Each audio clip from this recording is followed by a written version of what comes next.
TV digital breaking news చూస్తున్నాం. పాక్ చేతిలో బందీగా ఉన్నా కూడా బీఎస్ఎఫ్ జవాన్ పూర్ణం కుమార్ షా పరాక్రమాన్ని ప్రదర్శించాడు.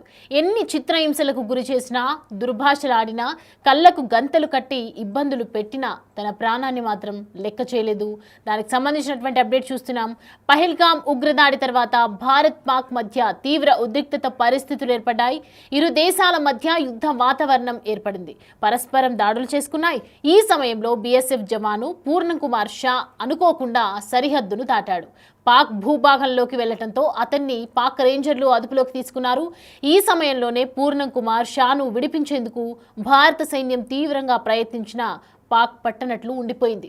అయితే 21 రోజుల పాటు పూర్ణం కుమార్ షాను కస్టడీలో ఉంచుకున్న పాక్ రేంజర్లు అతన్ని చిత్రహింసలకు గురి చేశారు. నిద్ర లేకుండా చేశారు. మాటలతో దుర్భాషలాడారు. ఆయనకు కనీసం పళ్ళు తోముకోవటానికి కూడా అనుమతి ఇవ్వకుండా నానా ఇబ్బందులు పెట్టారు పాక్ ఆర్మీ అధికారులు. నిర్బంధంలో ఉన్న సమయంలో షా కళ్లకు గంతలు కట్టిన పాక్ ఆర్మీ అతన్ని 3 గుర్తు తెలియని ప్రదేశాలకు తీసుకెళ్లినట్లు తెలిపారు. ఓ ప్రదేశాన్ని అతడి ఎయిర్ బేస్ గా అంచనా వేశాడు. అక్కడ విమానాల శబ్దాలు వినిపించాయన్నారు. ఆ తర్వాత అతన్ని ఓ జైలు గదిలో ఉంచారని చెప్పడం జరిగింది. అయితే మరోవైపు భారత ఆర్మీకి సంబంధించిన వివరాలు ఇవ్వాలని పూర్ణం కుమార్ షా పాక్ అధికారులు, ఆర్మీ అధికారులు తీవ్ర ఒత్తిడి చేశారు అతనిపై. అయితే సాధారణ దుస్తులు ధరించిన పాక్ సైనికాధికారులు సరిహద్దు వెంబడి బీఎస్ఎఫ్ మొహరింపుల గురించి షాను ప్రశ్నించడం జరిగింది. అలాగే ఇంటర్నేషనల్ సరిహద్దు దగ్గర నియమించబడిన సీనియర్ అధికారుల గురించి వివరాలు ఇవ్వాలని చిత్రహింసలు పెట్టారు. ఎన్ని చిత్రహింసలు పెట్టినా పూర్ణం కుమార్ షా ఎలాంటి వివరాలు వాళ్ళకి ఇవ్వటం లేదు. అయితే బీఎస్ఎఫ్ నిబంధనల ప్రకారం చూసుకుంటే పీకే షా దగ్గర ఎలాంటి ఫోన్ లేకపోవడంతో అతని దగ్గర ఎలాంటి వివరాలు కూడా మనకి లభించినట్లుగా తెలుస్తుంది.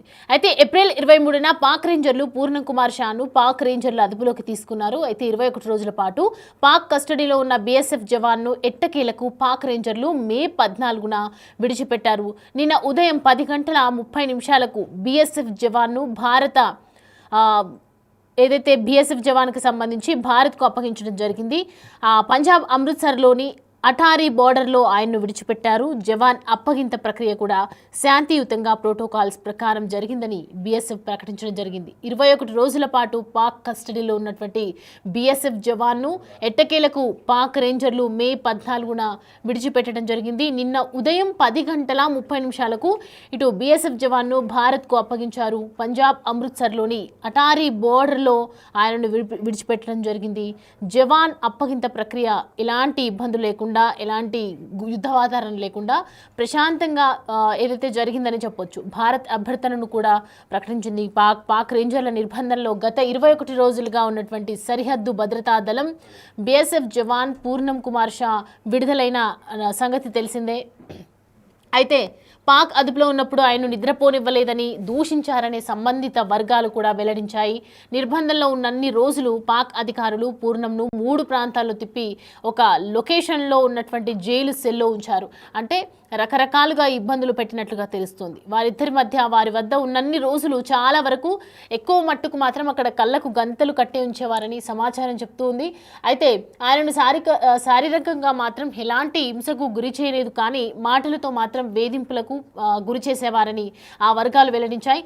కనీసం నిద్ర కూడా పోనివ్వలేదని, బ్రష్ చేసుకోనివ్వలేదని కూడా తెలిపాయి. అలాగే సరిహద్దుల్లో మొహరింపు గురించి, అక్కడ ఉండే సీనియర్ అధికారుల గురించి వివరాలు రాబట్టేందుకు పేర్కొన్నాయి. దాన్ని వివరాలు రాబట్టే ప్రయత్నం అయితే చేశారని తెలుస్తోంది. ఆ కాంటాక్ట్ వివరాలు ఇవ్వాలని అలాగే ఒత్తిడి చేశారు. అయితే బీఎస్ఎఫ్ నిబంధనల ప్రకారం ఆయన వద్ద ఎలాంటి ఫోన్ లేకపోవడంతో వారికి వివరాలు అందలేదు. అంటే బీఎస్ఎఫ్ తరపు నుంచి వాళ్ళకు ఉన్నటువంటి ఏదైతే రూల్స్ ఉంటాయో వాళ్ళకి ఫోన్ అనేది అందుబాటులో ఉండదు. కాబట్టి ఇది ఒక ప్లస్ పాయింట్గా చెప్పొచ్చు. అయితే బీఎస్ఎఫ్ జవాన్కి సంబంధించి ఎప్పుడైతే వాళ్ళ ఎంక్వైరీ ఇన్వెస్టిగేషన్ చేసినటువంటి సమయంలో ఎప్పుడైతే వాళ్ళకి 3 రోజుల పాటు నిద్ర లేకుండా 21 రోజుల పాటు కంటిన్యూస్గా హింస చేసినప్పటికీ కూడా ఈ ఫోన్ అనేది లేకపోవటం వల్ల వాళ్ళకి ఎలాంటి ఇబ్బందులు కలగలేదని చెప్పొచ్చు. ఎటువంటి ఇన్ఫర్మేషన్ వాళ్ళ దగ్గరికి వెళ్ళలేదని చెప్పొచ్చు. ఇక ఈ ప్రశ్నలన్నీ అడిగినటువంటి అధికారులు సివిల్ దుస్తుల్లో కూడా ఉన్నారట. పంజాబ్లోని ఫిరోజ్పూర్ సెక్టార్లో అంతర్జాతీయ సరిహద్దు వెంబడి రైతులకు రక్షణగా గత నెల 23న వస్తే గనక గస్తీ నిర్వహిస్తున్న సమయంలో పూర్ణం అస్వస్థకు గురయ్యారు. సమీపంలో ఏ చెట్టు కనబడటంతో దాని కింద ఉన్నటువంటి ఆ చెట్టు కింద విశ్రాంతి తీసుకోవడం జరిగింది. అది పాక్ భూభాగం అన్న విషయాన్ని కూడా గుర్తించలేకపోయారు. అయితే పాకిస్తాన్ రేంజర్స్ ఆయనను నిర్బంధంలోకి తీసుకున్నారు. జవాన్ విడుదల కోసం 2 దేశాల భద్రతా దళాలు 6 సార్లు చర్చలు జరిపాయి. మరోవైపు పూర్ణం కుటుంబ సభ్యులు తీవ్రంగా ఆందోళన వ్యక్తం చేశారు.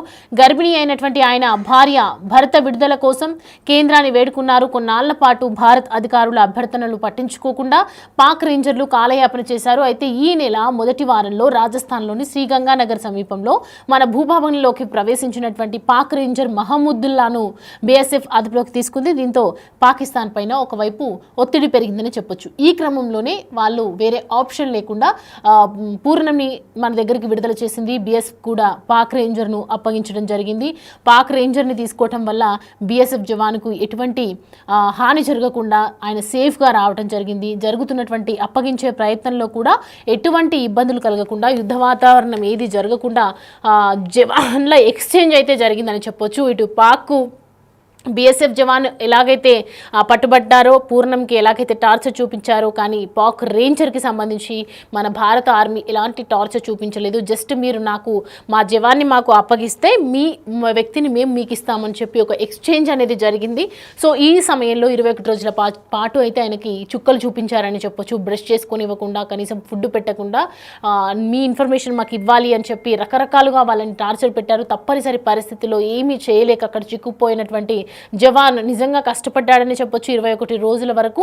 ఇప్పుడైతే ప్రజెంట్ ఎక్కడైతే మన పాక్ రేంజర్ని అదుపులోకి తీసుకొని వాళ్ళకి ఎక్స్చేంజ్ చేయడంతో ఇప్పుడు ప్రజెంట్ అయితే బీఎస్ఎఫ్కి సంబంధించినటువంటి జవాన్ తన ఇంటికి చేరుకోవడం జరిగింది.